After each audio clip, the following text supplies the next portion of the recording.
Hi friends, welcome to my channel. উচিত শিক্ষা পেল বর্ধমান ডিপিএসসি। হ্যাঁ, ঠিক শুনেছেন। বর্ধমান প্রাইমারি স্কুলে যে ডিপিএসসি হয়, তারা উচিত শিক্ষা পেল। কেন? ঘটনাটা কি ঘটেছে না, সর্বদা ওই যে কি ছিনু কি হনু, এই যে মনোভাব, বা I am the chairman, I am the secretary, I am the president, এই যে মনোভাব, সেই মনোভাব নিয়ে আমরা দেখেছি যে গভর্নমেন্ট যে সমস্ত অফিসারগুলো আছেন, বা এডুকেশান ডিপার্টমেন্টে যে সমস্ত অফিসিয়ালস, সে ডিআই অফিস হোক, এসআই অফিস হোক, এআই অফিস হোক, তাদের অনেকে নিজেকে মনে করেন যে বোধহয় আমরা ভগবান, বা আমরা রাজা বা রানীর সমান।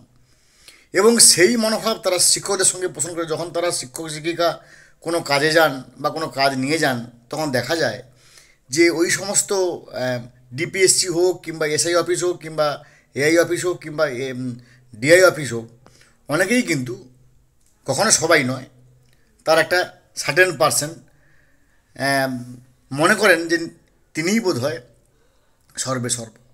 এরকম মনোভাব নিয়ে বর্ধমান ডিপিএসসি তার আজ থেকে 7 বছর আগে কিছু প্রাইমারি স্কুলের টিচার, যারা হাইকোর্টের জাজমেন্ট নিয়ে তারা কিন্তু শিক্ষক হওয়ার যোগ্য, তারা শিক্ষক পরীক্ষায় পাশ করেছেন, হাইকোর্ট সেই রায় দিয়েছে, কিন্তু 7 বছর ধরে সেই রায়টা নিয়ে ডিপিএসসিতে ঘুরে বেড়াচ্ছে, কিন্তু ডিপিএসসি ওদেরকে চাকরি দিচ্ছে না।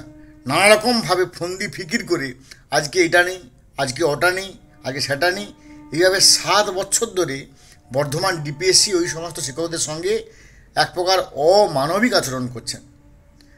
গতকাল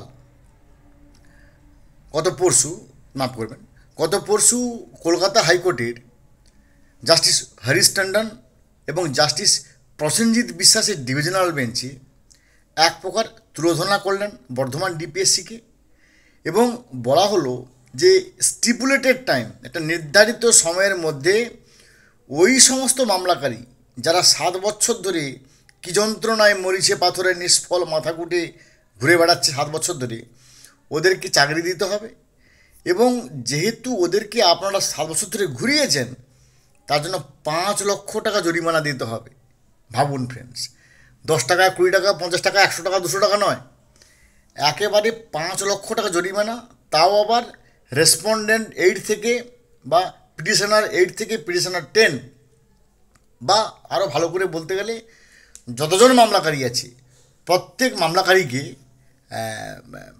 তার যে মানে 5 লক্ষ টাকা করে ক্ষতিপূরণ, অ্যাজ এ কী বল, টোকেন অফ কম্পেনসেশন। তারা যে 7 বছর ধরে করে ঘুরে বেড়াচ্ছে এই মানে এই অফিস থেকে সে অফিস শুধুমাত্র চাকরি পাওয়ার জন্য, তাও আবার হাইকোর্টের জাজমেন্ট নিয়ে, কেন দেওয়া হলো না, তার জন্য হাইকোর্ট একেবারে চূড়ান্ত পরিমাণ বীতশ্রদ্ধ হয়েছে বর্ধমান ডিপিএসসির উপর, এবং এরকম কঠোর নির্দেশ দিয়েছে।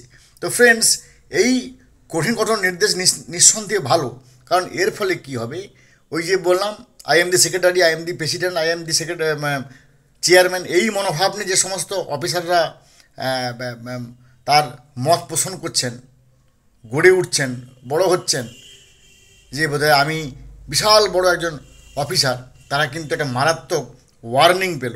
আশা করা যায় এরপর তারা কিন্তু কখনোই আর সেই ভুল করবে না যেই ভুল বর্ধমান ডিপিএসসি করেছে। তো ফ্রেন্ডস, আজ এই পর্যন্ত। ভালো থাকুন, have a good day, thanks.